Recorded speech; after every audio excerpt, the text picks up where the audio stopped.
ब्रह्मानन्दं परमसुखदं केवलं ज्ञानमूर्तिं द्वन्द्वातीतं सर्वसुखदुःखं तत्त्वमस्यादिलक्ष्यम् एकं नित्यं निर्मलमचलं सर्वधी साक्षिभूतं भावातीतं त्रिगुणरहितं सद्गुरुं तन्नमामि विनायकं गुरुनौमि साकरे नामविष्टम् तेषां चरणसान्निध्यात् जीवामुक्ता भवन्ति साकरे वंशविख्यातं ज्ञानदां परमं विनायकं गुरुमनदेवो वन्दनं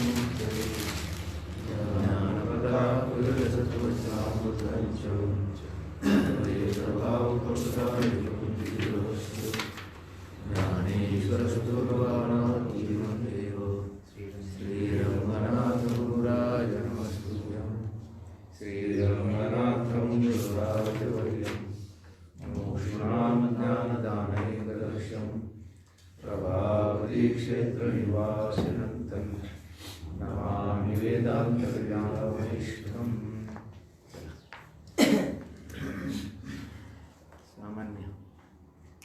सामान्य जे आहे ते सदा सर्व काळ एकरस स्थित असल्याने यथार्थ बहुकाळ स्थायी आहे आणि ज्याची उपाधीद्वारा प्रतीती होते असे जे विशेष ते व्याभिचारी असल्याने अयथार्थ अल्पकाळ स्थायी आहे. सामान्य स्वरूप जे असतं ते कसं आहे तर सदा आणि सर्व काळ. सदा सर्व काळ ते सामान्य आहे, एकरस आहे, म्हणजे तिथे परिच्छिन्नता नाही, पुन्हा स्थित आहे आणि बहुकाळ स्थायी आहे, म्हणजे बरेच दिवस ते राहतात. सामान्याची व्याख्या आपण काल बघितली. जे दीर्घकाळ राहते, व्यापक असतं, त्याला काय म्हणायचं सामान्य. आणि उपाधीद्वारा ज्याची प्रतीती येते होते, काय असतं, अंतःकरण उपाधी लागली की त्या विशेष चैतन्याची प्रतीती येतं. आपला विशेष तो चालला सामान्य विशेष चैतन्य, सामान्य चैतन्य आणि विशेष चैतन्य. सामान्य कसं आहे तर सामान्य दीर्घकाळ राहणार आहे, एवढंच नाही तर व्यापक आहे, म्हणजे बहुदेशामध्ये आहे, बहुकाळ राहणार आहे. आणि विशेष जे आहे ते कधी होतं, कधी प्रकट होतं, अंतःकरणाची उपाधी लागली मग ते त्याचा देशही कसा आहे की अल्प आहे आणि त्याचा काळही अल्प आहे.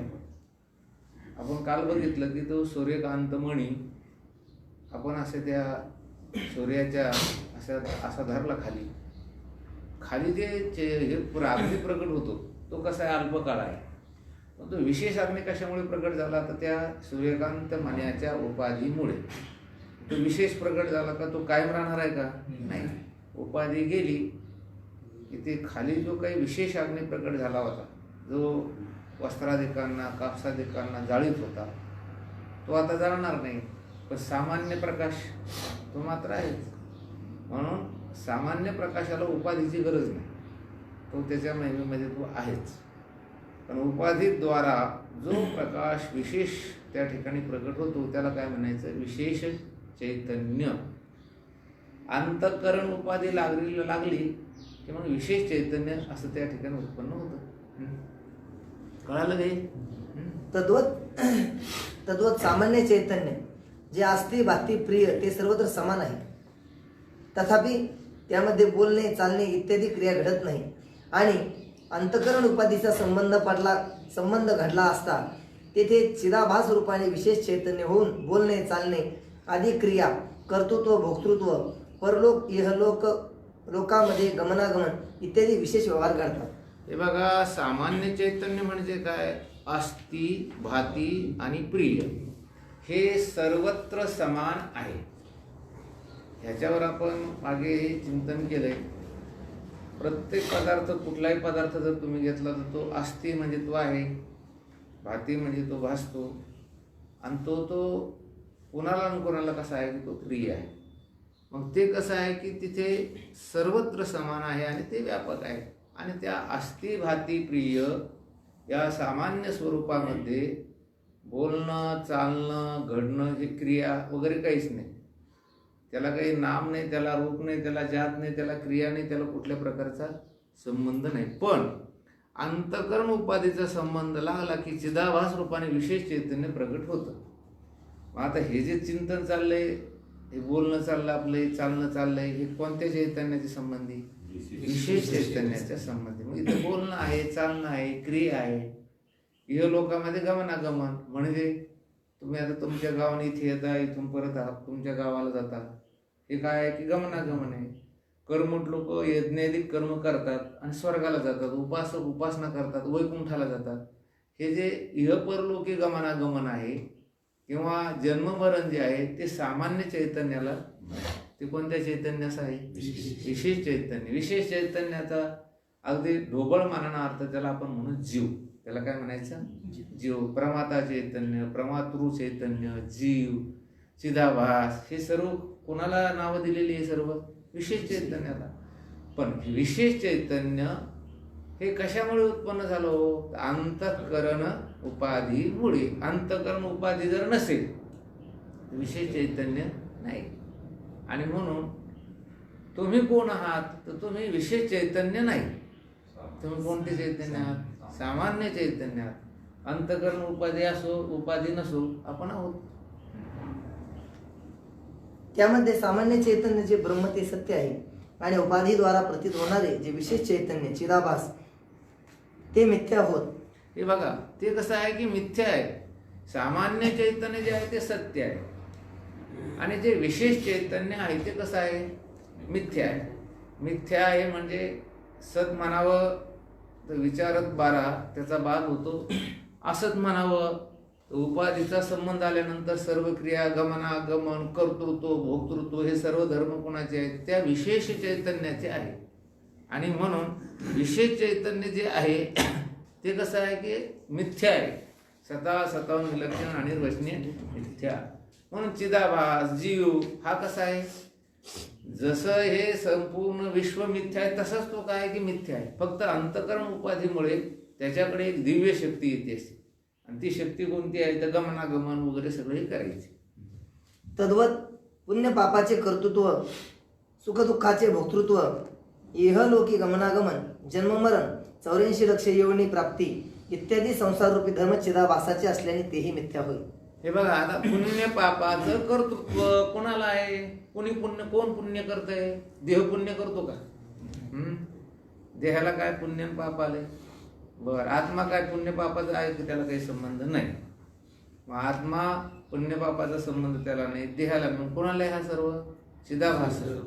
मी पुण्य करतो, मी पाप केले, हे जे सगळं पुण्य पापाचं कर्तृत्व आहे हे सर्वचे सर्व चिदाभासास आहे.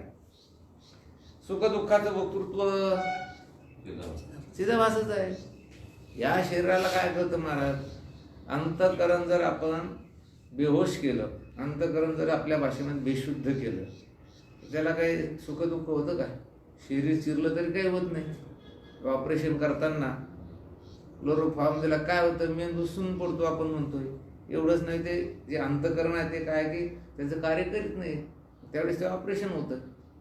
मग ते भूल उतरली, मग त्याला काय होतं? वेदना होतात. म्हणून सुखदुःखाचं कर्तृत्व, भोक्तृत्व, पापुण्याचं कर्तृत्व आणि सुखदुःखाचं भोक्तृत्व हे कोणाला आहे? चिदाभासा असंच आहे. म्हणून न पुण्यम न पापम न सुखम न दुःखम. आत्मा कसा आहे? पुण्य नाही, पाप नाही. तुका म्हणे आम्ही झालो अग्निरूप लागो निधी पाप. अग्निरूप झालो म्हणजे आम्ही चैतन्य स्वरूप झालो, ज्ञान स्वरूप झालो. सुखदुःखाचं वक्तृत्व कुणाला आहे? चिदाभासास. इहलोकी गमनागमन कुणाला आहे? चिदाभासास. परलोकी गमनागमन कुणाला आहे? जाऊ द्या, जन्ममरण कुणाला? मग तुम्ही चिदाभास का चिदाभासाचं अधिष्ठान? चिदाभासाचं अधिष्ठान. मग जन्ममरण तुम्हाला आहे. 84 लक्ष योनी प्राप्ती. बापा बापा ते मारिती, तोडीती, झोडीती, निष्ठुर. मग ते तुम्ही पाय्यम पुरीची फोटो ते कुणाला आहे? सर्व चिदाभासास आहे. इत्यादी संसार रूपी धर्म चिदाभासाचे असल्याने तेही मिथ्या आहे. म्हणजे बघा, मुळातच चिदाभास हा मिथ्या आणि त्या चिदाभासास होणारे जे गमनागमन, सुख दुःख हे सर्व धर्म कसे आहे? मिथ्या. म्हणजे तोच मिथ्या. आणि त्याचे सर्व धर्म सुद्धा कसे आहेत? मिथ्या आहेत. इतकं आता कळत नाही तुम्हाला, अनुभव नाही कळतं. सुख दुःख हे आहे मिथ्या आहे. हे कोणाचे आहे? ते चिदाभासाचे आहे. मग चिदाभासाचं स्वरूपच मिथ्या आहे मुळात. मग त्याचे जे धर्म आहेत ते कसे आहेत? मिथ्याच आहेत ना. कळालं का? सुख दुःख धर्म कुणाचा आहे? चिदाभासाचा. गमनागमन चिदाभासाचा. जन्म मरण चिदाभास. मुळातच हे मिथ्या आणि त्याचे धर्म सुद्धा कसे आहेत? मिथ्या आहेत. त्याच्यामध्ये केलेलं चांगलं काम ते बी मिथ्याच. मग महाराज हे चांगलं आपण परमार्थ पुण्य, हे पुण्य इथे काय लिहिलं? पुण्य पापाचे कर्मे. पण ही जी गोष्ट आहे ना, ही गोष्ट तुम्हाला जर इतकं खरंच अनुभव जर आला तर तुम्हाला पुण्य करायची गरजच नाही ना. पुण्य मिथ्याच आहे तुमचं. तुमचं पुण्य काय आहे? हे बरं आहे. मग आपलं आत्मा सत्य आणि पुण्य सत्य, मग दोन सत्य होईल ना. पुण्य सुद्धा कसं आहे? मिथ्याच आहे. पुण्य अहो चिदाभासच मुळात मिथ्या आहे, तर त्याने केलेलं पाप पुण्य काय आहे? कसा राहणार? ते मिथ्याच राहणार आहे. परंतु चिदाभासाचे सर्व धर्म आहेत, माझे नाही असं तुम्हाला प्रत्येक क्षणाला वाटायला पाहिजे, त्यावेळेस ते मिथ्या. तुम्हाला आता कसं वाटतंय? पुण्य केलं तर मी केलं. हे शिकल्यावर तर हे जास्त शिकते लोक. खोटं कॉलेज जास्त शिकतात ते. बरं, तुम्ही नाही समजा आणि बोलू नका, पाप करू नका. नाही लोक काय म्हणतात? अहो काय आपल्याला काय आहे? सर्व धर्म कोणाचे? शरीराचे आहेत आणि चिदाभासाचे. आपलं आहे का? खोटं बोलल्यानं काय होतं? मग खोटं बोलल्यानं काय होतं? तर होत नाही काही. पण तुम्ही मग थोडं जरी पुण्य केलं, आपण पंगत दिली म्हणतो बा, 11 लोक जीव घातले. म्हणजे पुण्याचं कर्तृत्व घेता आणि पापाचं कर्तृत्व तुम्ही घेत नाही. ही गोष्ट कशी आहे?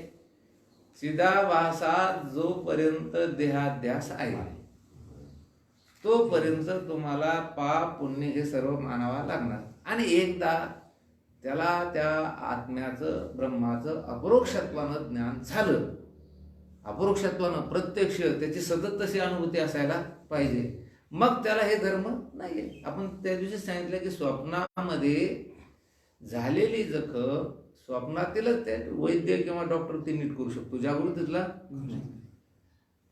हे विचारसागरामध्ये वेद श्रीगुरु हे सर्वचे सर्व कसे आहे? ते मिथ्या आहे. ब्रह्म सत्यम जगन मिथ्या म्हटल्यानंतर जवळजवळ सर्व काय आहे की मिथ्याच आहे. आद्यगुरु शंकराचार्यांचा सिद्धांत होता, श्लोकार्धेन प्रवक्ष्यामि उत्तम ग्रंथ कोटीही ब्रह्म सत्यम जगन मिथ्या जीव ब्रह्मैव नापरा. पण काही विप्रलंबक लोक होते, दुष्ट प्रवृत्तीची लोक होते. ते म्हणे आद्यगुरु शंकराचार्यांनी हे सर्व लोक असे निषिद्ध कर्म करण्याच्या प्रवृत्तीवर आणून ठेवले. काय? जगन मिथ्या म्हटलं, निषिद्ध कर्म केलं तर ते काय आहे? मिथ्याच आहे. जसं अशा याच्यावर आणून ठेवले. आणि मग एकदा काय केलं की काही लोकांनी त्या वाराणसीमध्ये आपल्याला माहिती आहे असे बोळी आहेत, ज्या रस्ते आहेत ना ते अतिशय अरुंद आहे, भयंकर. एक चांगले जर 2 जाडे माणसं म्हणलं ते पास होत नाही कधी कधी, अशी काही. मग आद्यगुरु शंकराचे स्नान करून आल्यानंतर अशी एक लांब लचक अशी ती काय होती की बोळ होती, तर अरुंद रस्ता होता. आणि मग तिकडून एक उन्मत्त हत्ती लोकांनी सोडला. उन्मत्त हत्ती सोडल्यानंतर तो हत्ती एकदम धावत धावत आला आणि तो आद्यगुरु शंकराचार्यांना काय करणार? समजा मारणार किंवा तोडविणार. बाजूला एक छोटी अशी बोळ होती, ते शंकराचार्य त्या बोळीत शिरले, एकदम अरुंद, एक पावली. हत्तीला कुठे जातात? तिकडे आता नाही. ह्या लोकांनी गाठलं सगळेच. कहो म्हणे तुम्ही ब्रह्म सत्यम जगन मिथ्या जीवो ब्रह्म नापर, हा असा तुमचा सिद्धांत आहे. मग तुम्ही तर हत्तीला भ्याले म्हणे. आणि हत्तीला भिवून तो हत्ती समोरून आला, धावत आला, तुम्हाला मारणार असं कळल्यानंतर तुम्ही या गोळीत पळाले, जीव वाचविला म्हणे. कशाचं जगन मिथ्या आहे म्हणे? खरे म्हणे ब्रह्म सत्यम जगन मिथ्या जर आहेत. मी गोळीत गेलो तर मग ते सत्य गेलो, पण ते मिथ्या नाही. ते मिथ्या आहे का नाही? म्हणजे आपण आपल्या सोयीनुसार मिथ्या समजायचं, हे मिथ्या काही कामाचं नाही. आपण आपल्या सोयीनुसार मिथ्या नाही. ही गोष्ट एक स्वसंवेद्य आहे, स्वानुभवाची गोष्ट आहे. हे तुम्ही तिथपर्यंत पोहोचल्यानंतर सहजगत्या तुमची ती सगळी कर्मी करतात. अरे आपले गजानन बाबा, रंगनाथ बाबा हे सिद्ध कोटीतील जे महात्मे आहेत ना, यांच्याही गोष्टी तशाच होत्या. यांच्याकडनं कधी निषिद्ध कर्म घडलं तर काही काही जे समजा संदेही लोक होते, संशय घेणारे, तर ते म्हणायचे हे असे कसे साधू आहेत बा. पण जेव्हा जेव्हा कधी त्यांच्यावर संकट आले त्यावेळेस त्यांनी तेवढीच अगदी आनंदाने त्याचं काय केलं की स्वीकार केला. आपण तसे नाही. आपण काय की आपल्याला जोपर्यंत चिदाभास सत्य आहे असा जोपर्यंत अनुभव तोपर्यंत हे सुखदुःखाचे कर्म तुम्हाला भोगावेच लागणार आहे. म्हणजे पाप पुण्याचं कर्तृत्व, जे सुखदुःखाचे भोग हे तुम्हाला भोगावंच लागणार आहे. म्हणून अनेक कशाने कळणार आहे ते विचारद्वारा, ते कर्म करून नाही करणार. तुम्ही एक लक्षात घे, हे कर्म करायला पाहिजे, उपासना करायला पाहिजे, नामस्मरण करायला पाहिजे, पण हे हे हे विचारद्वारा. हे काय आहे की आपण बोललो की भक्ती, ज्ञान, वैराग्य ह्या ज्या गोष्टी आहेत ह्या सतत चालू पाहिजे. आणि त्याच्यानंतरच तुम्हाला इकडे तुमची हिंमत होत नाही बघून नाही का पुण्य मिथ्या म्हणायला. हा, पुण्य कसं आहे खरं मिथ्याच आहे. अहो आत्मस्वरूपून भिन्न जेवढे पदार्थ तेवढे कसे आहे मिथ्याच आहेत. प्रश्न 193. दवाखाना कोणासाठी आहे? त्याला बिलकुल रोग नाही, त्यासाठी कशाला दवाखाना आहे? तसं आता हे जर समजा आपण एखाद्या जीवनमुक्त पुरुषाला जर सांगायला ब्रह्मसत्यम जग, त्यांच्यासाठी कसे चालले? ते मुक्तच आहे. ते कौतुकानं पठण पाठन करतील, हा भाग वेगळा आहे. कौतुकानं ते वाचतील, सगळं करतील, परंतु त्यांना त्याची काही नाही की गरज नाही. आरोग्य ज्याचं चांगलं आहे त्याच्यासाठी दवाखान्याची गरज नाही, पण ज्याचं आरोग्य बिघडलं, दुरुस्त होणे शक्य, त्याच्यासाठी दवाखाना आहे. विशेष चैतन्याचे ज्ञान होण्यात काय निश्चय करावा? उत्तर: विशेष चैतन्य जो चिदाभास आणि त्याचे धर्म ते मी नव्हे किंवा माझे नाही, किंतु हे धर्म माझे स्वस्वरूपी ठाई कल्पित आहेत. मी याचे अधिष्ठान जे सामान्य चैतन्य ते असल्याने या सर्व विकाराहून अलग आहे असा निश्चय करावा. काय निश्चय करायचा? तर विशेष चैतन्य अर्थात जो चिदाभास. विशेष चैतन्य हा जो शब्द इथे वापरला तो कोणासाठी वापरला? चिदाभासासाठी. त्याचे धर्म ते मी नव्हे किंवा ते माझेही नव्हे. सुख दुःख पुण्य पाप हे जे सर्व धर्म असतील हे कोणाचे आहे? चिदाभासाचे. तुम्ही समजा गाढ झोपली, गाढ झोपल्यानंतर आता गाढ झोपेचाच विचार जर केला तर गाढ झोपेमध्ये कुठलंही किती कीर्तन ऐकलं तुम्ही तर काय पुण्य होणार आहे? समजा कीर्तनात झोपली लोक तर काय पुण्य होतं का? नाहीये. म्हणजे गाढ झोपेमध्ये चिदाभास हा काही कुठल्याही प्रकारची क्रिया करीत. म्हणून जागं झालं की त्याचं कर्तृत्व आलं, भोक्तृत्व आलं. एवढंच नव्हे तर सुख आलं, दुःख आलं, पुण्य आलं, पाप आलं. हे कधी आहे की चिदाभासाचे सगळे धर्म आहेत. मग आपण काय समजायचं? विशेष चैतन्य चिदाभास त्याचे धर्म ते मी नव्हे किंवा माझेही नव्हे. चिदाभासही मी नव्हे आणि त्याचे जे धर्म आहेत तेही मी नव्हे. कारण मी चिदाभासाचा कोण आहे? अधिष्ठान आहे. आणि हे सर्व धर्म माझ्या ठिकाणी कल्पित आहे. कोणते धर्म? एक तर चिदाभास हाही माझ्या ठिकाणी कल्पित आहे आणि चिदाभासाचे सुख दुःख जन्म मरण हे सर्व धर्म कल्पित आहे. कसे कल्पित आहे? रज्जू सर्पाकार. रज्जूवर सर्प कसा आहे? कल्पित. शुक्तीवर रजत कसा आहे? कल्पित. तद्वत माझ्यावर चिदाभास आणि त्याचे सर्वचे सर्व धर्म. जसं रज्जूवर सर्प भासला, सर्प हा विषारी असतो का विषारी नसतो? विषारी असतो. सर्पाचे विषारी धर्म, सर्प ते कोणत्या जातीचा आहे? हे सर्व कल्पित आहे का वास्तव आहे? कोणावर आहे ते? रज्जूवर. रज्जू अधिष्ठान. तसं मी सामान्य चैतन्य आहे आणि माझ्यावर जे धर्म आहे सर्व चिदाभास आणि चिदाभासाचे सर्व धर्म हे कसे आहे? कल्पित आहे. मी त्यांचं अधिष्ठान.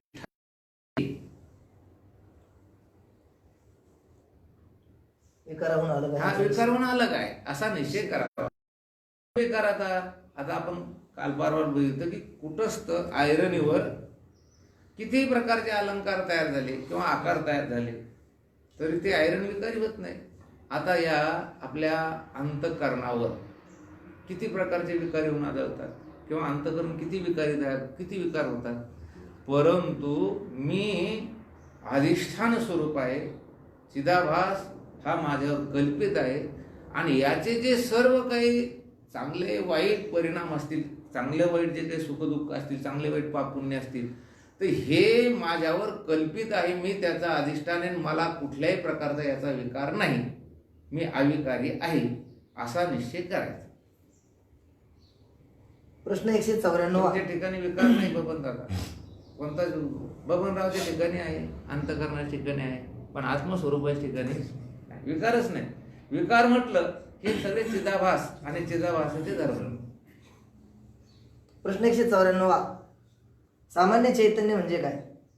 उत्तर: जे आकाशाप्रमाणे व्यापक आहे, जे सर्व स्वरूपास अधिष्ठान आहे, जे सर्व नामरूपास अधिष्ठान आहे, जे अस्थिभाती प्रिय रूपाने आहे, जे निर्विकार ब्रह्म आहे, ते सामान्य चैतन्य. एक दृष्टांत देण्यासाठी त्या ब्रह्मस्वरूपाला सामान्य चैतन्यास फक्त आकाशाचा दृष्टांत आहे. तो आकाशासारखा कसा आहे की व्यापक आहे.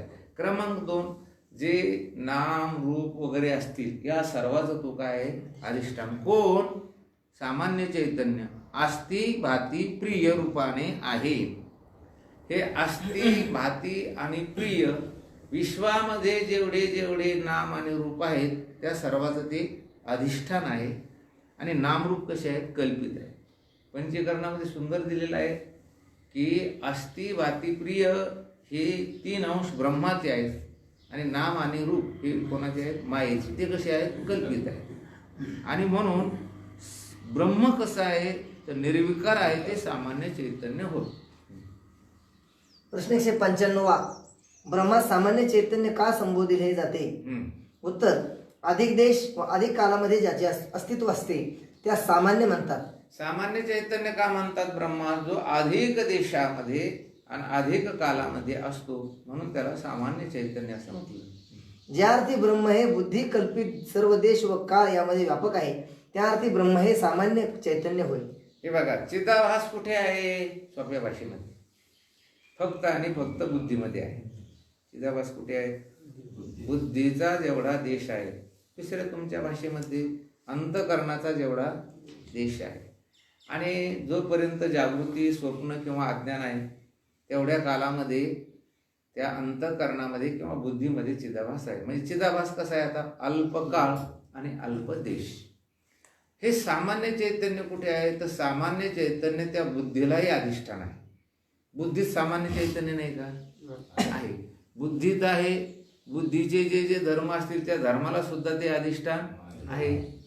आता पुढे त्यांनी दिलेलंच आहे की वेगळ्या वेगळ्या प्रकारचा जरी आभास तयार झाला, वेगळ्या वेगळ्या प्रकारची जरी परिस्थिती आली, त्या सर्वांमध्ये ते सामान्य चैतन्य आहे. काळ्या माणसाला अधिष्ठान कोण? सामान्य चैतन्य. गोऱ्या माणसाला अधिष्ठान कोण? सामान्य चैतन्य. अरे गोरा माणूस आणि काळा माणूस म्हणायचं नाही. हे जे जेवढं जगात नाम आणि रूप असेल या सर्व नाम रूपास अधिष्ठान कोण आहे? सामान्य चैतन्य. आणि ते सामान्य चैतन्य हे माझं स्वरूप आहे. म्हणून तिथे आता हे म्हणणं सुद्धा चुकीचं आहे बरं का. कमी पडतं, चुकीचं नाही ते, पण त्याच्यात कमी पडतं की याच्यात चैतन्य आहे, त्याच्यात चैतन्य आहे. हे म्हणणं सुद्धा कसं आहे?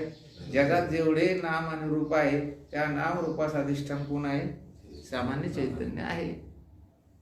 त्या गवळणीला त्यांचं सांत्वन करण्यासाठी कोण गेले? ते उद्धव. आणि या गवळणी रडू लागल्या, कृष्ण भगवान आता आम्हाला सोडून गेला, परत येतो का नाही, मथुरेतच राहतो का, तिकडे द्वारका नगरी त्यानं तयारी केली. असं त्यावेळेस उद्धव त्या गवळणीला वेदांत सांगू लागला. आणि काय रडताकडे म्हणजे तुम्ही वेदांत चिंतन करा. तुमच्या गायीमध्ये, तुमच्या वासरामध्ये, तुमचे हे जे गाडगं आहे, हे दही दूध ठेवायचं, त्याच्यामध्ये गाडग्यात हरी आहे, त्या वासरात हरी आहे, तुमच्या मुलामध्ये हरी आहे, गायीमध्ये हरी आहे, तुमच्यामध्ये सुद्धा काय आहे? हरी आहे. आणि तुम्ही ते श्रीकृष्णासाठी हरीसाठी काय एवढं शुभ करता, का रडता? त्या गवणी म्हणजे बाबा उद्धवा एवढं काही वेदांत सांगू नको आम्हाला, तू अजून लहान आहेस. तू कसा आहे?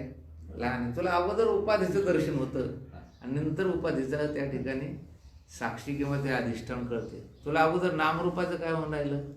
दर्शन होऊन राहिलं. नामरूपाचं दर्शन म्हणजे काय? तुला अगोदर गाय दिसते, म्हणजे गाय हा आकार म्हणजे रूप आणि गाय हे काय आहे? नाव. तुला तू म्हणतो आमच्या मुलात हरी आहे, श्रीकृष्ण आहे, मग तुला मुलगा दिसून राहिला, मुलगा म्हणजे त्याचा आकार दिसून राहिला, पण आम्हाला नामरूपच दिसत नाही. आम्हाला काय आहे?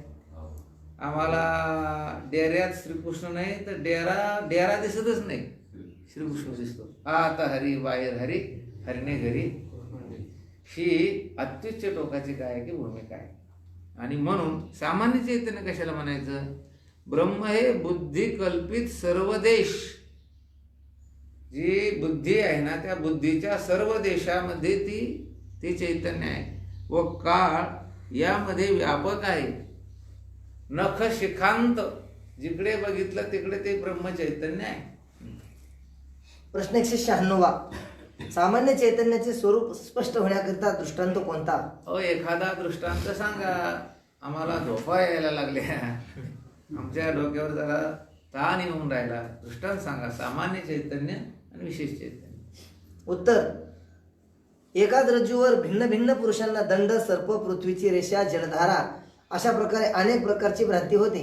त्या भ्रांतीमध्ये 2 अंश आहेत. एक सामान्य अंश, इदम अंश. द्वितीय सर्पाधिक विशेष अंशामध्ये हे बघा, हा दंड आहे.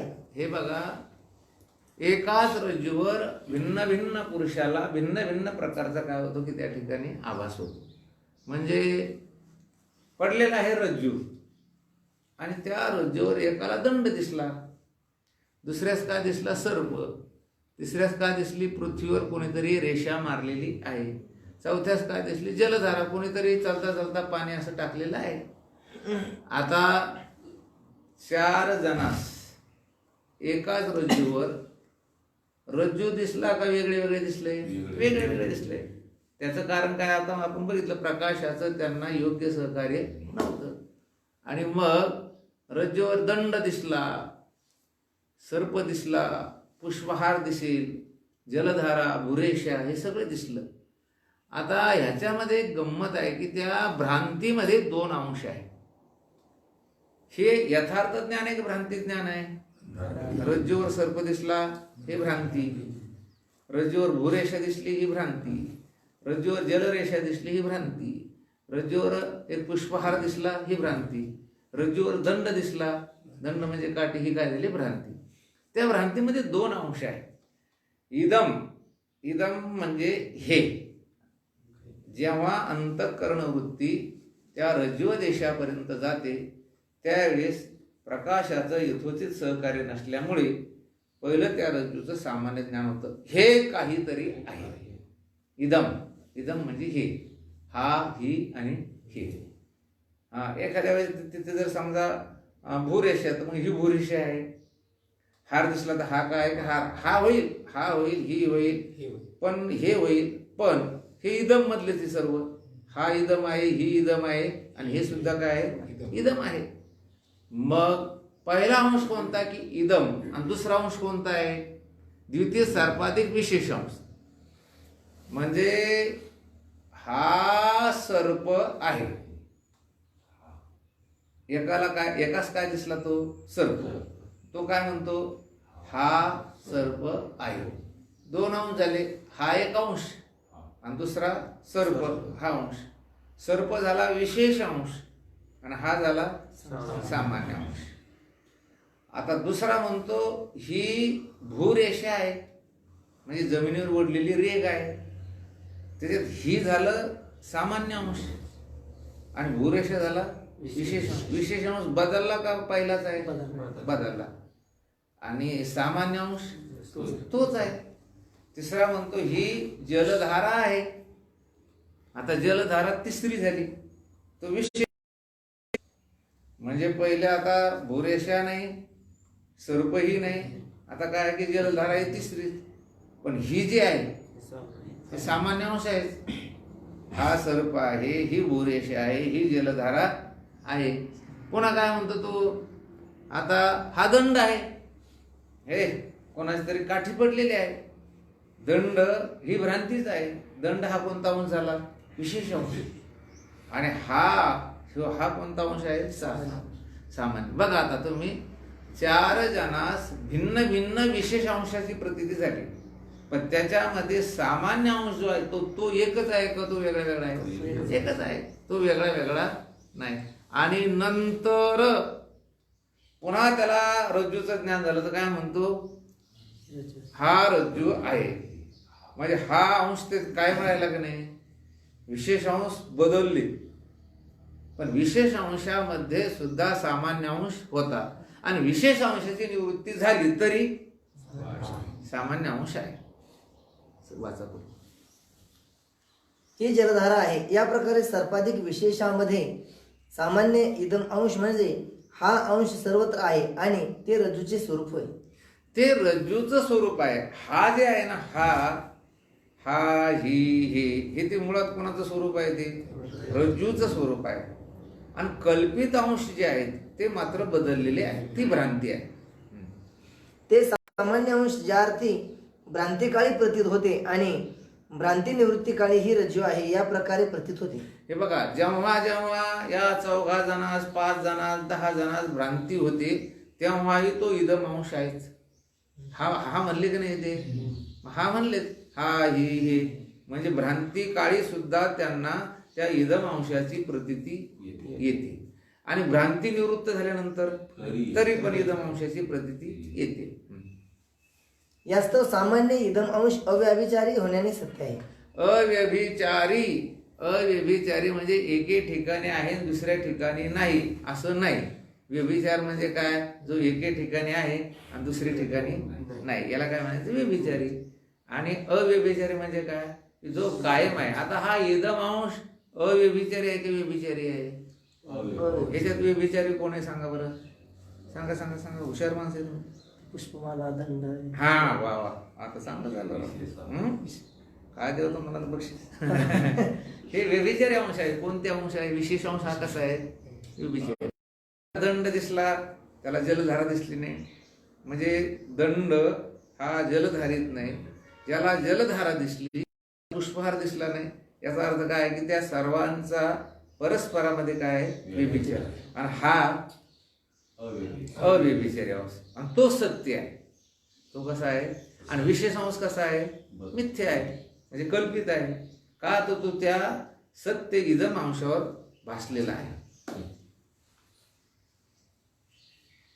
आणि परस्पर व्यभिचार. आता कळतं महाराज, पण सांगता येत नाही अजून, नाही का? ते वाक्य रचना करता येत. काय करता येत नाही? वाक्य रचना करता येत नाही. वाक्य रचना करायसाठी प्रत्येक झाडावर अंगवर जवळ गेले की आता असे व्याख्या पाठ करायच्या. ते खाली व्याख्या दिलेली आहे त्यांनी. आता आणि परस्पर व्याभिचारीचे सर्वाधिक विशेषांश ते कल्पित होय. सिद्धांत तद्वत सर्व पदार्थांमध्ये 5 अंश आहे. अस्ति, भाती, प्रिय, नाम, रूप. हे बघा, आता ही गोष्ट चांगली ध्यानात ठेवायची. प्रत्येक पदार्थामध्ये 5 अंश आहेत. अस्ति, भाती, प्रिय, नाम आणि रूप. याच्यात सांगा बबन दादा, आहे का 5 अंश? सदानंद महाराज आहे का? हा, तुम्हाला कळतच नाही अजून, तुम्ही आता नवीन आहे. हवा आहे ना? फुल आहे म्हणून भासतं की नाही म्हणून भासतं? असते. फुल भाती आणि फुल म्हणलं की प्रिय. त्याचं नाव काय आहे? फुल. आणि हे काय त्याचं? रूप. आता हे तुमचं काय? मोबाईल आहे. मोबाईल भासतो, मोबाईल प्रिय आहे, मोबाईल नाव आणि मोबाईल रूप. आता हा ग्रंथ आहे. ग्रंथ भासतो, ग्रंथ मुक्त होण्याला प्रिय आहे. हा त्याचा काय आहे की आकार. आणि ग्रंथ हे काय आहे? नाव. तुम्ही घ्या तो कोणता पदार्थ? हे 5 अंश आहे. मूर्ख आहे, मूर्ख भासतो. मूर्ख हा कधी कधी प्रिय आहे. कोणाला नसलं तरी त्याच्या घरच्याला सुद्धा कसा आहे तो? आपल्याला प्रिय नसलं तर कोणाला तरी तो प्रिय आहे. किती मूर्ख माणूस असला तर कोणाला तरी प्रिय असतोच तो. हा, मग तो प्रिय आहे आणि त्याचं नाव आणि रूप हे सगळे जगात कुठलाही तुम्ही पदार्थ घेतला त्याच्यात हे 5 कोणाला विचारायचं 5 अंशाच्या पलीकडे पदार्थ नाही. अस्ति भाती अंगूर आहे, अंगूर भासतात, अंगूर प्रिय आहे आणि अंगूर हे त्याचं नाव आणि त्याचे ते बारीक त्याचं काय आहे की रूप आहे.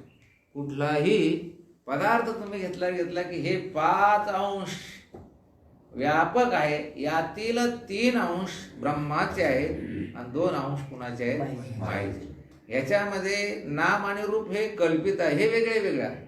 पण अस्ति भाती प्रिय हे बघा आता फुल आहे, फुल भासतं, फुल प्रिय आहे. हा, पण याचं नाव काय फुल आणि हे त्याचं काय झालं रूप. आता ह्या मोबाईल आहे.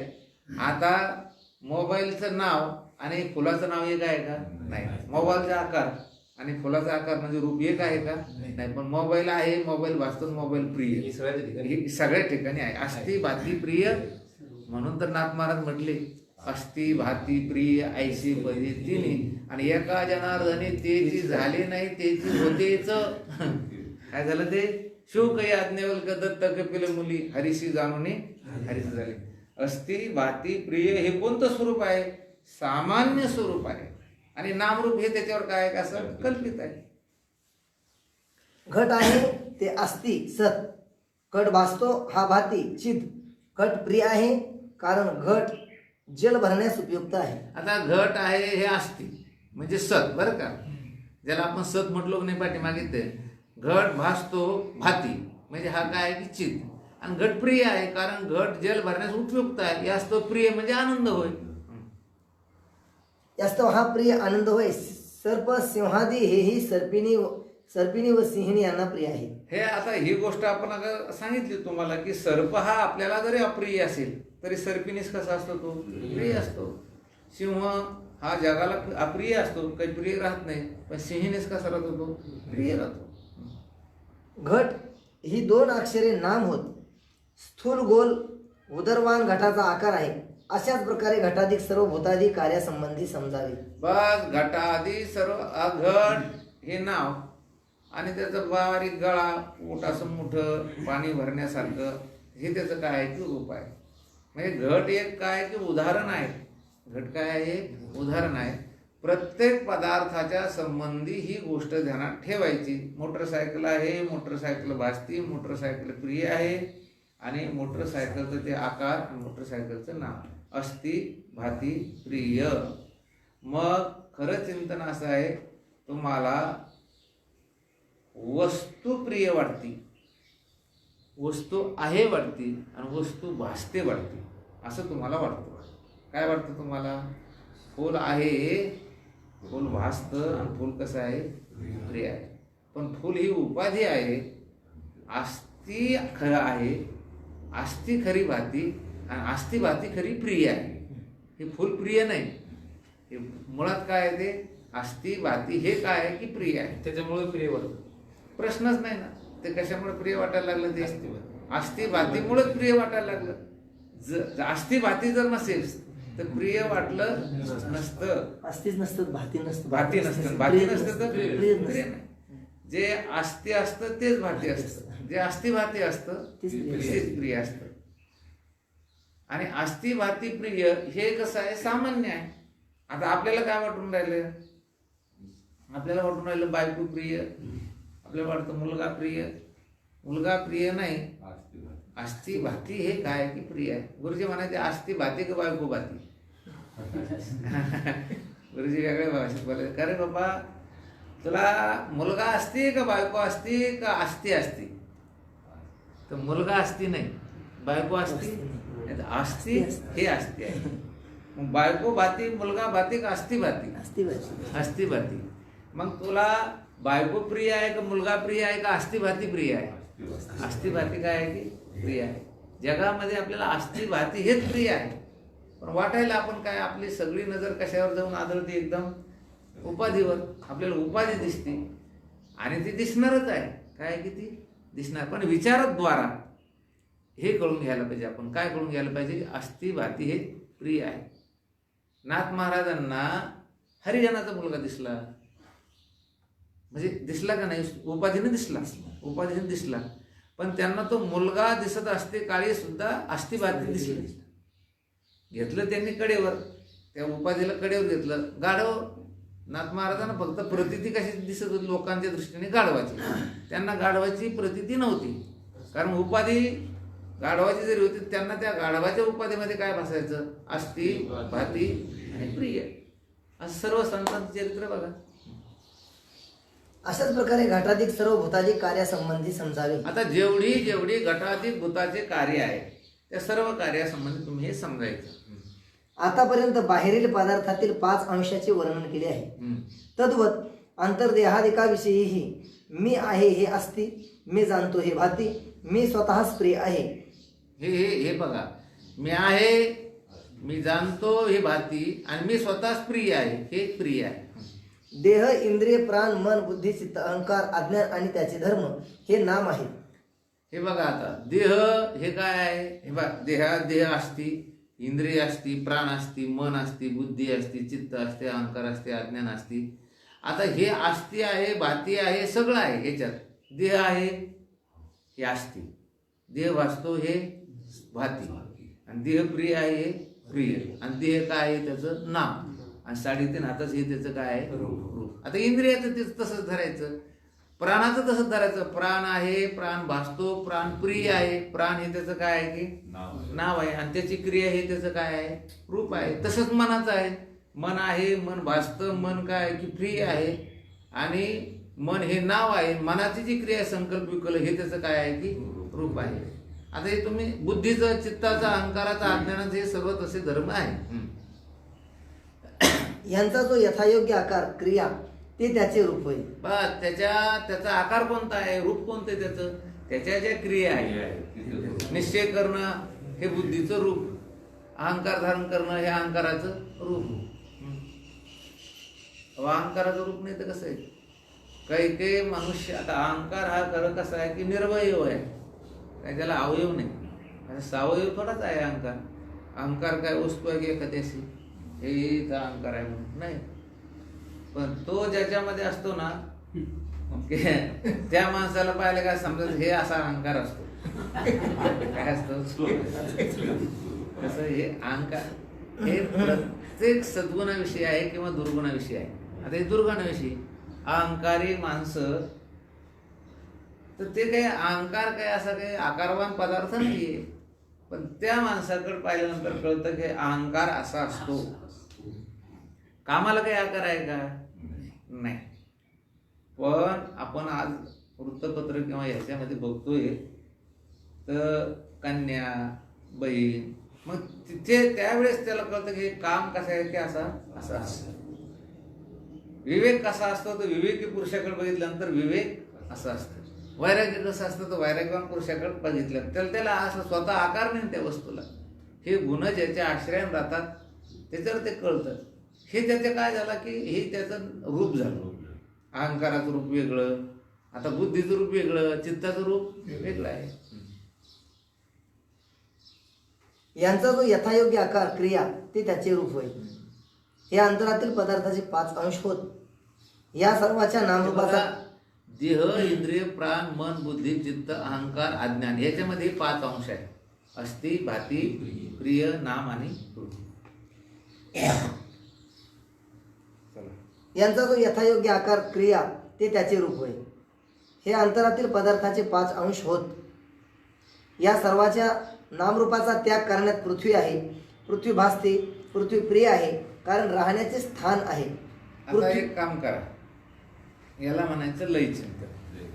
याला काय म्हणायचं लयचिंतन. या सर्वाच्या नामरूपाचा परित्याग करायचा.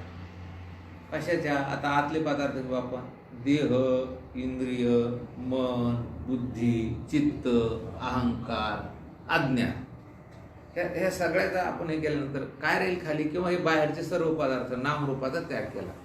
हे विचारद्वारा बरं का. फुलाचं नामरूप काढलं, या मोबाईलचं नामरूप काढलं, ग्रंथाचं नामरूप काढलं, सर्व जगातील जेवढे जेवढे पदार्थ तुमच्या प्रतिष्ठेस येतात त्या सर्वांचं नामरूपाचा काय केला की त्याग केला. तर खाली काय राहतं मग अस्थि, भाती आणि प्रिय. आता गंमत आहे, या सर्व पदार्थाचा स्थूल दृष्टीने विलय कशामध्ये होतो? कुठलाही पदार्थ घेतला तरी त्याचा पृथ्वीमध्ये काय होतो की विलय होतो. कोणताही पदार्थ घेतला तुम्ही आता तर त्याच्या कशात लय होणार आहे? त्याचा पृथ्वी. कसं तुम्हाला सांगतो, आता मन आणि बुद्धी हे कोणाचे आहे की हे पृथ्वीचेच पंचमहाभूताचे तत्व आहे. हे मन बुद्धी वगैरे सगळे त्याचे सत्वगुणाचे हे त्याचे काय आहे की तत्व आहे. आपण सूक्ष्म देहाच्या पुस्तकामध्ये ते शिकलो. म्हणजे जगातील सर्व पदार्थाचा लय जर केला हा पंचमहाभूतामध्ये जातो आणि त्यातले त्यात सर्वात जास्त कुठे जातो? तो पृथ्वी. देह पडला, इंद्रिय पडली, समजा देह याच्यातला गत प्राण झाला तो, तर आकाश राहतं का याच्यात? मग आकाश नाही, वायू नाही, अग्नी नाही, जल नाही, राहायला कोणता भाग राहतो? आता हे फुल पडलं आणि जिरलं, काय होणार याच्या शेवटी? पृथ्वी. काही कोणताही पदार्थ घ्या जगातला तुम्ही, त्याचा शेवट कशात होणार आहे? पृथ्वी. आता काय उरली खाली? आता पृथ्वी.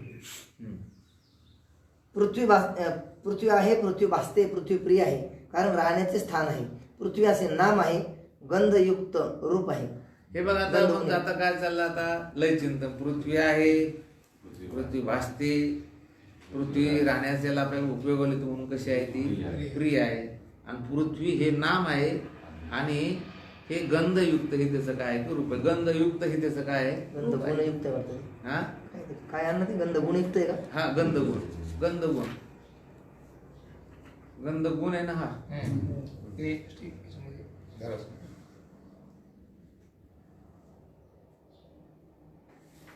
आता पृथ्वी हे कार्य आहे. अगोदर ह्या जगातील जेवढे वृक्ष, लता, पाषाण, शरीर, पार्थिव हे सगळे असतील, हे सर्व काय आहे की कार्य आहे. आणि कार्यरूप पृथ्वी आपण बघितलं त्या तर्कसंग्रहामध्ये. अनित्य पृथ्वी. कोणती पृथ्वी? अनित्य पृथ्वी. परमाणु रूपाने ती पृथ्वी कशी आहे? नित्य आहे. ही अनित्य पृथ्वी जी आहे. मग आता पृथ्वी आहे, पृथ्वी भासते, पृथ्वी प्रिय आहे, पृथ्वी हे तिचं नाव आहे आणि गंध गुणयुक्त हे तिचं काय आहे की रूप आहे. आता काय करायचं? मग पृथ्वीच्या नाम रूपाचा त्याग करायचा. आता पृथ्वी नाही, मग पृथ्वीचं कारण कोण आहे? पृथ्वीचं कारण आहे जल. जल म्हणजे पाणी. पृथ्वीचं कारण खरं कोण आहे? जल आहे. पृथ्वी हे कार्य आहे आणि त्या पृथ्वीचं कारण जल आहे. आता जल आहे, जल भासत, जल प्रिय आहे, जल हे त्याचं काय आहे की नाव, आणि जे पातळपणा आहे त्याचं काय आहे? रस गुणयुक्त हे त्याचं काय आहे? रूप आहे. मग आता काय राहिलं? नाम रूप बदलत गेले, पण आस्ती भाती प्रिय बदललं का? नाही. 3. पृथ्वीच्या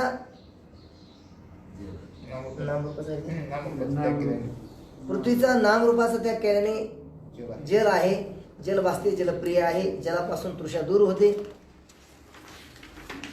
जल असे नाम आहे, शीत स्पर्श गुणयुक्त रूप आहे. हे बघा, न्यायशास्त्राच्या दृष्टीने हे दिलं त्या याचं कशाचं? जलाचं. शीतस्पर्श गुणयुक्त हे त्याचं रूप आहे. आता जल कोणाचं कार्य? तर जल तेजाचं कार्य आहे. आणि जलाचं कारण कोण आहे? तेज. जल कोणाचं कार्य आहे? तेजाचं. आणि जल कोणाचं कार्य आहे? तेजाचं. आणि तेज कोणाचं कारण आहे? एकच आहे जलाचं. जल हे कोणाचं कार्य आहे? तेजाचं कार्य. तेज हे कोणाचं कारण आहे? जलाचं. जलाच्या मला नाही कळत.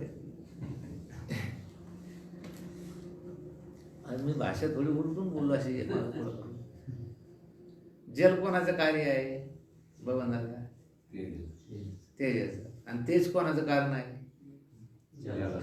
जलाच. नाही का? त्याच्यावर सांगा, गजानन बबनदादाच मुलगा आहे. पांडुरंग महाराज सांगा बरं. तुमचा गजानन तुमचं कार्य आणि तुम्ही कोणाचं कारण आहे? गजाननचं कारण. असं झालं ते. मला कसं वाटलं तर पृथ्वी आप तेज वायू आकाश आहे का नाही असा लवकर पृथ्वी जसं जलाचं कारण आहे त्याचा ना. जास्त अगोदर विस्तार तुम्ही झाला म्हणले, नाही. हा. आकाशापासून हे असा विस्तार त्यांच्या याच्यात हा, झालेला नाही. तसं मला तसं वाटतं. हे काय हे पृथ्वी आग तेज वायू आणि आकाश हा. हे परस्पराचं सगळ्यांचं कारण कोण आहे तर आकाश आहे. पंचमहाभूत. आकाश अगोदर उत्पन्न झालं, त्याच्यापासून वायू उत्पन्न झाला, त्याच्यापासून तेज उत्पन्न झालं, त्याच्यापासून जल उत्पन्न झालं, त्याच्यापासून पृथ्वी. आता याचं चिंतन पुढे आहेच. हा. हे जे कार्यकारण चिंतन आहे ना त्याचं चिंतन पुढे आहे की जे कार्य असतं ते कसं असतं अल्पदेश असतं आणि त्या ठिकाणी संकुचित असतं. कारण जे असतं ते व्यापक असतं. तर त्याचं चिंतन आता पुढे आहे. जलाच्या नामरूपाचा त्याग केल्याने तेज आहे. बरं झालं ना मग ते उलगडा होतो हो ना, समजलं. ना. जलाच्या नामरूपाचा त्याग केल्याने तेज आहे, तेज भासते, तेज प्रिय आहे आणि तेज शीत आणि अंधकारास दूर करते. तेज असे नाम आहे, उष्ण स्पर्श गुणयुक्त रूप आहे. आता तेजाच्या नामरूपाचा त्याग करण्यात काय आहे की जलाच्या नामरूपाचा त्याग करण्यात काय आहे? तेज आहे. आता जलाच्या नामरूपाचा त्याग तर केला आपण. आता कुठं चाललो आपण तेजावर. मग आता अस्थि भाती प्रिय जे पृथ्वीमध्ये होतं तेच जलामध्ये आहे आणि जे जलामध्ये आहे तेच तेज आहे, तेज भासतं, तेज प्रिय आणि तेज शीत आणि अंधकारा दूर करतं. थंडीला आणि अंधकाराला दूर करतं. तेज असे नाम आणि उष्ण स्पर्श गुणयुक्त रूप आहे. त्याचं रूप काय आहे? उष्ण स्पर्श आणि हा स्पर्श नावाचा गुण ते युक्त ते आहे. तेजाच्या नामरूपाचा त्याग करण्यात वायू आहे. वायू भासतो, वायू प्रिय आहे, कारण वायू घामास दूर करतो. वायू असे नाम आहे, रूपरहित आणि स्पर्श गुणयुक्त रूप होय. आता आपण तेजाच्या नामाचा रूपाचा त्याग केला. तेजाचं नाव काढलं, तेजाचं रूप काढलं. मग आता कुठं गेलं ते? वायूकडे गेलं. मग वायू आहे, वायू भासतो, वायू प्रिय आहे, कारण वायू घामास दूर करतो. गरमी झाली तर दूर करतो. वायू असे नाम आहे, रूपरहित आणि स्पर्श गुणयुक्त रूप त्याचं आहेच. वायूच्या नामरूपाचा त्याग करण्यात आकाश आहे. आकाश भासते, आकाश प्रिय आहे, कारण आकाश हे राहणे फिरणे यास अवकाश देते. आकाश असे नाम आहे, शब्द गुणयुक्त रूप आहे. हे आता राहिलं शेवटचं भूत कोणतं? आकाश. मग वायूच्या नामरूपाचा त्याग करण्यात काय होतं? आकाश आहे, आकाश भासतं, आकाश प्रिय आहे, कारण आकाश हे तुम्हाला आम्हाला हिंडण्या फिरण्याला काय की कामाला येते. म्हणून आकाश कसं आहे? आपण काय म्हणतो काय गर्दी आहे बाबा, मग तिथं काही नाही, आता मोकळं आकाश नाही. आणि तिथं आकाशाचं काय आहे की नाव आहे आणि शब्द गुणयुक्त रूप आहे. त्याचं रूप कोणतं आहे? तर शब्द गुण हेच त्याचं काय आहे की रूप आहे. आकाशाच्या नामरूपाचा आता त्याग अस्थि भाती बदललं का? तेच आहे. आणि हे सगळं बदलत काय चाललं? नामरूप. पृथ्वीचं नामरूप बदललं, जलाचं नामरूप बदललं, तेजाचं नामरूप, वायूचं आणि आकाशाचं. आता खाली काय राहिलं पहा. आकाशाच्या नामरूपाचा त्याग केल्याने पश्चात काय आहे हे जाणता येत नाही. आता विचारलं काय हो आकाशाचं नामरूपात त्याग केला काय? कोणाला ठाव काय आहे हे काही आम्हाला जाणता येत नाही. लोक म्हणतात ना अशा रूपाची आज्ञा नाही. काय सांगावं आपल्याला तर काहीच कळत नाही. काय झालं ते आता? आज्ञा. आकाशाच्या नामरूपाचा त्याग केल्यानंतर खाली काय राहतं? काय माहिती बा आपल्याला काय राहिलं आता? हे अज्ञान. ते अज्ञान भासते, ते अज्ञान प्रिय आहे, कारण अज्ञान जीवांना ते प्रिय आहे आणि हे प्रपंचाचे कारण असल्याने जीवांची निर्वाह करीत आहे. हे बघा अज्ञान आता आहे. अज्ञान आहे की नाही? आहे. अज्ञान भासतं आणि अज्ञान सर्व जीवाला काय आहे की प्रिय. प्रत्येक जीवाला अज्ञान हे कसं आहे? कारण संपूर्ण जगाचं निर्वाह जर कोण असेल तर अज्ञान. तुम्ही अज्ञानामुळे सुखी. बरं लोक जे सुखी सत्य ते कशामुळे आहे? अज्ञानामुळे. खरं जगामध्ये दोन वर्ग काय आहे की सुखी आहे. एक ज्ञानी आणि दुसरा अज्ञानी. आता जे अर्धवट म्हणजे आता विचार करून राहिले म्हणजे अज्ञानात कर्मच नाही आणि ज्ञान काही अजून पेलत नाही. अशी मधली जी स्थिती आहे ती दुःखदायक क्लेशकारक असते. ती कशी आहे? क्लेशकारक आहे. दुःखद पुढे म्हणजे अज्ञानात त्याला असं वाटतं की अज्ञान मग त्याला कळतं की हे अज्ञान आहे. आता त्याला कळायला लागलं हे काय आहे? अज्ञान आहे. आणि ज्ञान जे आहे ते अपरोक्ष अनुभूतीची, त्याला पेलत नाही, त्याला येत नाही. आणि म्हणून मधली जी स्थिती आहे वयार्धंच मायार्धंच, आणि तिथं त्याची काय होती, घालमेल होती. गुरुजी याला फार सुंदर दृष्टांत द्यायचे. गुरुजी म्हणायचे की सौभाग्यवती स्त्री सुखी आहे आणि जी मुरळी आहे ही सुखी आहे. मुरळीला काय आहे म्हणा, काही नाही. मुरळी काय येळकोळ जय मल्ला, तिचं काय नाही. पण जिचं लग्न झालं नाही आणि लग्न व्हायचं आहे असे मात्र त्या ठिकाणी ती कशी असते की दुःखी असते. मला पती कसा मिळेल, काय मिळेल, तिला विषय सुखासंबंधी ती कशी असते की दुःखी असते. तसं सौभाग्यवती म्हणजे जीवनमुक्त पुरुष हे कसे आहे की सुखी आहे. पामऱ्याला काय, पामर लोक जे मूर्ख लोक त्याच्यातच आनंद मानतात ना. ते अज्ञानी अज्ञानात आनंद मानत नाही का? काय अज्ञानात आनंद आहे त्यांना? आज ते म्हणतात आपल्यासारखे कोणी नाही. आजही तुम्हाला अज्ञानात आनंद वाटतोच ना. आज अज्ञानात आनंद वाटत नाही का? अज्ञानी लोकांनी जर तुमची स्तुती केली का हो काळेसारखा, आपल्याला आनंद वाटतो का नाही? अज्ञानी लोकांना म्हणजे अज्ञान म्हणजे अज्ञान, ते अज्ञानी लोक, तुम्ही पाठाला जाता बाबा, तुम्ही छान लोक आहेत, आपल्याला काय वाटतं? त्यांच्यापेक्षा आपण कशी आहोत बरे आहे. म्हणजे अज्ञान हे माणसं खरं अज्ञान. आता गाढ झोपेत काय आहे? सुख नाही का? अज्ञान हे निर्वाहकच आहे सगळ्या जीवाचं. मी तर म्हणतो की हे अज्ञान जर नसतं ना तर जगत चाललं नसतं. की जे जग चाललं ना जगाला कारण काय आहे? अज्ञान म्हणून ठीक. पण आता आपण आपला प्रयत्न आहे, ही गोष्ट ठीक आहे, मग लोक आपलं एक रमरम, हे लोक ऐकत का नाही? अरे बाबा हे सगळेच जर ज्ञानी झाले ते जग चालणारच नाही. हे अज्ञान कसं आहे की जगाचं निर्वाहकच आहे. म्हणून ते अज्ञान कसं आहे, प्रिय आहे. कारण अज्ञान जीवांना ते प्रिय आहे आणि हे प्रपंचाचं कारण असल्याने जीवाचे निर्वाह करीत आहे. संपूर्ण प्रपंचाचं कारण कोण आहे? अज्ञान आहे. सगळे प्रपंचाचं कारण कोण आहे? अज्ञान. म्हणून अज्ञान सर्व जीवाचं कसं आहे की निर्वाह करणारं आहे. म्हणजे ती पाहिजे असं नाही बरं का. गुरुजी वेगळ्या पद्धतीने सांगायचे की एकाला खरंच ब्रह्मज्ञानाची गरज नाही. ती मुक्त झालेली लोक त्यांना ब्रह्मज्ञानाची गरज, पण एकाला गरज असून गरज भासत नाही, त्याला खरं अज्ञानी म्हणायचं. तुमचा मुलगा आहे, तुमच्या मुलानं चांगल्या प्रकारचं उच्च शिक्षण घ्यावं याची गरज नाही की त्याला, याची गरज नाही का? पण गावातील एखादा नोकरी लागलेला मुलगा जर तिथं बॉल खेळायला गेला आणि हा त्याच्याबरोबर जातो, त्याला गरज नाही आता कशाची, शिक्षणाची गरज त्याला नाही. तो नोकरीला लागलेला आहे, त्याला नाही शिक्षणाची गरज नाही त्याला. तो काय नोकरीला लागला म्हणून बॉल खेळून राहिला. तो सुट्टी आहे, कोरोना आहे म्हणून तो बॉल खेळून राहिला. याला गरज नाही शिक्षणाची.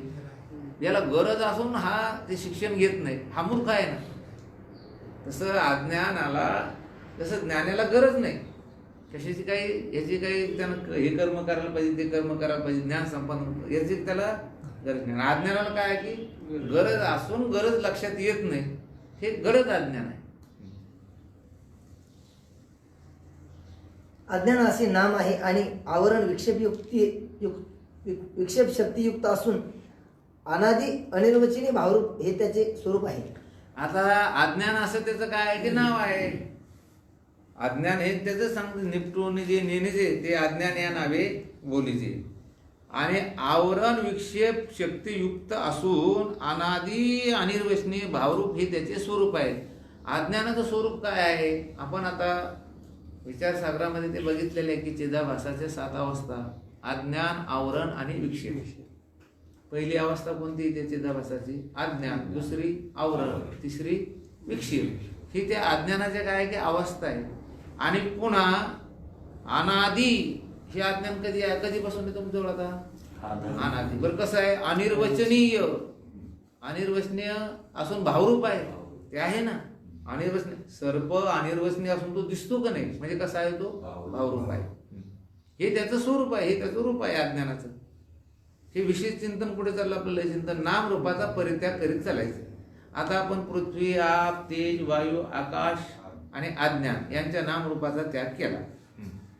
अज्ञानाच्या नामरूपाचा त्याग करण्यात काहीच नाही, अशा प्रतीयमान असलेल्या सर्व वस्तूंचा अभाव शेष राहतो. आता काय शिल्लक राहतो? काहीच नाही. असा अभाव, अशी प्रतीती आता काहीच नाही.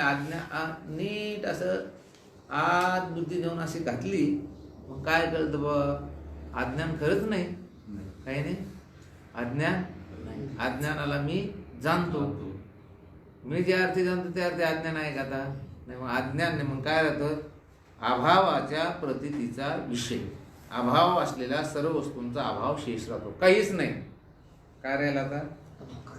काहीच नाही, म्हणजे अभाव. अभाव भासतो. अभाव आहे का नाही?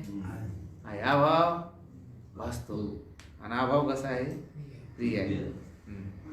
अभाव शून्य ध्यानस्थान प्रिय आहे, त्याचे अभाव असे हे नाम बघा, आहे. अभाव काहीच नाही असं म्हटलं की एकदम तो ध्यानात जातो. काहीच नाही, सगळ्यांचा संबंध तोडून टाकला की मग काय होतं? ते प्रिय, समाधान. तिथे काय आहे? समाधान. याचे अभाव असे नाम आहे. हे ध्यानस्थान प्रिय कळालं तुम्हाला? मला तुम्हाला एक विचारायचं की तुम्ही ध्यानाला बसले, आणि सगळ्या गोष्टीचे ध्यान तुमचे याच्यात आहे, अंतःकरणात, तर पुढं ध्यान लागेल का? नाही. त्या काय व्हायला पाहिजे? ध्यानस्थान अभाव प्रिय आहे, म्हणजे आपल्या अंतःकरणामध्ये जेवढ्या जेवढ्या गोष्टी आहेत त्या सर्व गोष्टीचा काय व्हायला पाहिजे? अभाव. अज्ञानाचा सुद्धा अभाव. त्याच वेळेस आपल्याला काय आहे की ध्यान लागेल. अभाव असे नाम आहे. सर्व वस्तूचा अभाव, निषेधमुख प्रतीतीचा विषय हे त्याचे रूप आहे. अभाव असं त्याचं नाव आहे, आणि निषेधमुख प्रतीतीचा विषय हे त्याचं काय? रूप आहे. अभावाच्या नामरूपाचा त्याग करण्याने अभावाची अधिष्ठानभूत जी वस्तू ती अवशेष राहते. आता केला आपण अभावाच्या नावाचा, रूपाचा, अभावाचा हे नाव जे अभाव याचा त्याग केला, त्याचं जे रूप आहे निषेधमुख प्रतीचं त्याचा त्याग केला. मग आता काय आहे की त्याचं जे अधिष्ठान आहे ती वस्तू अवशेष राहते. त्या अभावाचं हे सुद्धा अधिष्ठान. अज्ञानाला नामरूपा, अज्ञानाच्या नामरूपाचा त्याग केल्यानंतर अभाव, आणि अभावाच्या नामरूपाचा त्याग केल्यानंतर कोण राहतं खाली? अधिष्ठान वस्तू. अभावाच्या स्वरूपास अभावत्वाला प्रकाशित करीत आहे. यास्तव चिद आहे आणि दुःखाहून भिन्न असल्याने आनंदरूप आहे. मग काय आता? अधिष्ठान जी वस्तू ती अवशेष आहे, अभावाच्या स्वरूपास प्रकाशित करीत आहे. यास्तव ती कशी आहे? भाती आहे, आणि दुःखाहून भिन्न असल्यामुळे ती कशी आहे की प्रिय आहे, म्हणजे आनंदरूप आहे. या प्रकारे सर्व नामरूपामध्ये अनुगत व्यापक अव्याभिचारी नामरूपाचे जे अधिष्ठान ते सामान्य चैतन्य होय. ते चैतन्य होय. आणि कोण आहे ते? बरं, असं काय दुसरं आहे का आता? ते आता किती लांब गेले, खाली तुमच्यावरच येऊन ठेपलं ना. ह्या सर्व अभावाच्या नामरूपाच्या परित्यागानंतर मग फक्त मी आहे, मी भासतो, मी माझा मला प्रिय आहे, हे चैतन्य होय. चैतन्य सुषुप्त, मूर्छा आणि समाधी यांचे प्रकाशक सामान्य चैतन्य होय. सामान्य चैतन्याची व्याख्या आता काय चाललंय? सुषुप्ती याचं प्रकाशन तो करतो. मूर्छा, मला काही कळत नव्हतं, डोक्याला मार लागला, मूर्छा आली होती, त्याचंही प्रकाशन करतो. पुन्हा समाधीमध्ये मला बिलकुल जगाचं भानच नव्हतं, याचंही प्रकाशन तो करतो की नाही? त्याला काय म्हणायचं? सामान्य चैतन्य. सुषुप्ती, मूर्छा आणि समाधी या 3 अवस्था अशा आहे की या अवस्थेमध्ये तुम्हाला जगत भान होत नाही.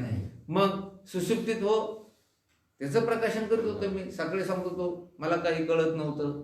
मूर्छा आली, अहो काय काय दगड लागला माझ्या डोक्याला, नंतर मला काही कळत नव्हतं. हे सुद्धा काय आहे की प्रकाशन आहे. ध्यानामध्ये तर मी एवढा निमग्न झालो होतो तर मला कोण आलाय आश्रमातून, कोण गेलं हे कळालं नाही. म्हणजे याचंही सुद्धा तो प्रकाशन करतो. याला काय म्हणायचं? सामान्य चैतन्य. घटास मी जाणतो इत्यादी प्रकारे होणारे ज्ञानात प्रमाणता, प्रमाण व प्रमेयरूप त्रिपुटीचे प्रकाशक साक्षी हे सामान्य चैतन्य होय. बस, हे सामान्य चैतन्य आहे ना. तर प्रमाणता म्हणजे तिथं प्रमाता आहे खरं, बरं का? घटास मी जाणतो का नाही? आता हे घट जाणल्यानंतर मग किती त्रिपुट झाले? प्रमाता, प्रमाण आणि प्रमेय. याचा मी प्रकाशक साक्षी सामान्य चैतन्य आहे. कोणाचा? प्रमात्याचा, प्रमाणाचा आणि प्रमेय रूपाचा त्रिपुटीचा प्रकाशक साक्षी हे सामान्य चैतन्य होय. जागृतादी अवस्थेतील संधीचे प्रकाशक सामान्य चैतन्य होय. हे बघा, जागृतीतील अवस्थेतील संधी. हे बघा, संधी असतो. संधी म्हणजे काय? तुम्ही मला एक गोष्ट, तुम्हाला सर्वांना झोपा लागते की नाही? झोप कशी लागते सांगा, कळती का? तुम्ही आता झोपावर ध्यान ठेवायचं का? झोप लागतेच कशी को आपण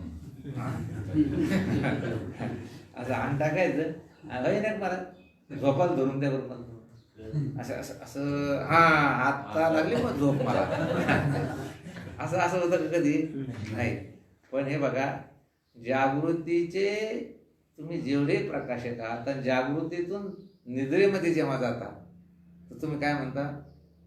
त्याला उठवलं का झोप केव्हा अशी झोप लागली मला हे कळलंच नाही.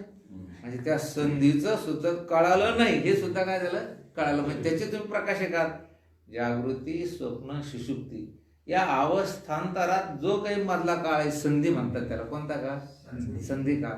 हे जसं आता 12च्या नंतर रात्रीचे, आपण आता हे गणिताच्या दृष्टीने धरू, या इंग्रजी महिन्याच्या दृष्टीने, किंवा खरं तर तिथीच्या दृष्टीने जर चिंतन केलं तर तिथी ही सकाळी 3 वाजता लागते. कधी लागते? तिथीची बदलते बरं का बाबा दादा, कधी बदलते? सकाळी. आणि तारीख कधी बदलते? आता आपण एकादश कधीपासून करतो? रात्री 12 पासून. खरं ते तसं नाही, ते वेगळे वेगळे प्रहर जरी असेल तर मध्यरात्र जरी धरली गेली, पण तिथीचा बदल भीमरावांना नेहमी सांगायचे की ते सकाळी 3 वाजल्यापासून तिथी काय व्हायची? बदलायची. तारीख मात्र कधी बदलती? पण हे जे संधी भाग आहे, धरा तुमच्या दृष्टीने रात्री 12 वाजता दिवस बदलतो. हा जो संधी भाग आहे, हे संधी भाग कसे असतात की खूप त्या ठिकाणी चिंतनी असतात. मग अवस्थेचा संधी भाग. बरं, जाऊ द्या, आता तुमचं बालपण जाऊन पौगंडावस्था कधी आली कळाली तुम्हाला? नाही, कळलं नाही ना. हे कधी त्याचं प्रकाशन आहे, तुम्ही प्रकाशन करता. तुम्ही बाल्यावस्थेमध्ये जेव्हा राहता, तर तारुण्यात जेव्हा प्रवेश केला, तर तुम्ही बाल्यावस्थेत असताना तुम्ही तारुण्य तुम्हाला कळत होतं की नाही? दुसऱ्याचं कळत होतं. आणि आता मग बाल्यावस्था गेली, मी तरुण झालो, याचा अर्थ बाल्यावस्थेतून मी तारुण्यावस्थेत आलो, तर तो बाल्यावस्थेमध्ये होता म्हणूनच सांगायला काय? बाल्यावस्थेत होता म्हणूनच सांगू राहिला की मी बालपणातून आता कुठे आलो? तरुणपणात. म्हणजे बालपणाच्या आणि तारुण्याच्या संधीचा सुद्धा तो कोण आहे? प्रकाशक आहे. जागृत स्वप्नादी अवस्थेच्या संधीचा तो प्रकाशक आहे. सकाळ दुपार संध्याकाळ या ज्या संधी होऊन राहिल्या याचा तो कोण आहे? प्रकाशक आहे. म्हणजे जगात जेवढा संधी काल असेल, विनायक महाराज, इडा, पिंगला, सुषुम्ना या तिन्ही नाडीच्या संधीचा सुद्धा तो कोण आहे? प्रकाशक आहे. म्हणजे ते कोणतं चैतन्य आहे? सामान्य चैतन्य. याचा अर्थ काय आहे? संधी कालानंतर जरी अवस्थेचं त्या ठिकाणी बदल होत असेल, संधी कालानंतर जरी देहाचा बदल होत असेल, काळाचा बदल होत असेल, पण मी बदलत नाही, हे सामान्य चैतन्य. हे कोणतं चैतन्य? सामान्य चैतन्य. तद्वत वृत्तीच्या संघाचे प्रकाशक सामान्य चैतन्य होईल. हा ते संघलेलं तिथं, पण संधीचे वृत्तीच्या संधीचे प्रकाशक. वृत्तीचा सुद्धा काय होतो की संधी होतो. आता तुम्हाला विचारद्वारा निदान पक्षी, देह मी नाही असं तुमच्या वृत्तीला कळालं की नाही? पहिल्यांदा काय समजत होत तुम्ही? देह मी आहे. म्हणजे त्या वृत्तीचा आता काय झाला? संधी काल झाला का नाही?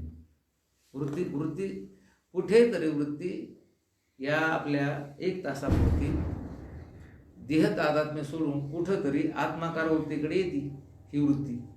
मग याचा संधिकाल होतो की नाही? मग देह तादात्म्य येतो तेव्हाही तुम्ही त्याचे प्रकाशक त्या वृत्तीचे. आणि आता ती वृत्ती देह मी नाही अशी समजायला लागली तरी त्या तिचे काय तुम्ही प्रकाशक आहात. ते सामान्य चैतन्य. अंगुष्ठाच्या अग्रभागाचे प्रकाशक सामान्य चैतन्य होईल. हे बघा, अंगुष्ठ लिहिलं म्हणजे बोट लिहिलं त्यांनी. आता आपल्याला हे याचं प्रकाशन करतो आपण स्थूल देहाचं, समजा असं मोठे दिसतं म्हणून, आणि बारीक असलं तर आता हे अंगुष्ठाचा अग्रभाग म्हणजे छोटा भाग धरला त्याने, त्याचं सुद्धा प्रकाशन हा करतो की नाही? हा आत्मा त्याचं प्रकाशन करतो. त्याचं नाव काय आहे की सामान्य चैतन्य. ते त्याला कळतं. देशांतरास वृत्ती गेली असता तिच्या मध्यभागाच्या स्थितीचे प्रकाशक सामान्य चैतन्य होय. द्या बरं तुम्ही पिरगाल्याला जा गेली आणि पुन्हा घरी आले आणि पुन्हा इथे या जाऊन या आपापल्या घरून जाऊन या याचं प्रकाशन केलं की नाही त्याने. देशांतरात वृत्ती गेली तिचं प्रकाशन आणि पुन्हा ती वृत्ती वापस आली तिचंही प्रकाशन. सूर्यचंद्राकार झालेल्या वृत्तीच्या मध्यसंधीचे प्रकाशक सामान्य चैतन्य होय. हे आहेत ना सूर्य चंद्राकार जगात जो संपूर्ण वृत्तीचं ते काय होतं की त्या ठिकाणी महाराज तो प्रकाशन आहे करतो. मला मी जाणत नाही अशा अज्ञान विशिष्ट माझ्याचा प्रकाशक सामान्य चैतन्य होय. हे बघ मला मी जाणत नाही राव त्याचंही प्रकाशन मग हे काय जाणतो तू मग मला मी जाणत नाही तर हे जाणलं की नाही. हे कोणतं चैतन्य आहे सामान्य चैतन्य. तेच सत्य आहे आणि घटाचे नामरूप पटामध्ये नाही आणि पटाचे नामरूप घटामध्ये नाही अशी ही परस्परांमध्ये व्याभिचारी असल्याने त्याची आहे ती म्हणायची विये विये व्यभिचारी असल्याने त्याची ती नामरूपे मिथ्या आहेत असा या सामान्य चैतन्याबद्दल ज्ञान होण्यास तो दृष्टांत आहे. बस घटाचं नाव पटात नाही पटाचं नाव घटात नाही म्हणजे घटाचे नामरूप पटात नाही पटाचे नामरूप घटामध्ये नाही ही परस्परामध्ये व्यभिचारी असल्याने ती नामरूपे मिथ्या आहेत. सोप्या भाषेत नामरूप कसं आहे मिथ्या आहे आणि आस्ती भाती प्रिय हे कसं आहे सत्य आहे. टिकवाचा ते व्यभिचारी. जी वस्तू काही ठिकाणी असते व काही ठिकाणी नसते ती व्यभिचारी होईल. पण जी वस्तू एके ठिकाणी असते दुसऱ्या ठिकाणी नसते तिला काय म्हणायचं व्यभिचारी आणि जी वस्तू सर्व ठिकाणी असते त्याला काय म्हणायचं अव्यभिचारी. जसं अस्ति भाती प्रिय आपण आता एवढं मोठं आज या ठिकाणी चिंतन केलं या कलेत तर याच्यामधून एक गोष्ट निश्चित झाली की अस्ति भाती प्रिय ही अव्यभिचारी आहेत आणि नाम रूप हे सर्व कल्पित असून ते कसे आहेत व्यभिचारी आहेत. राहिले लक्ष उद्या कुंडली गौरता माऊली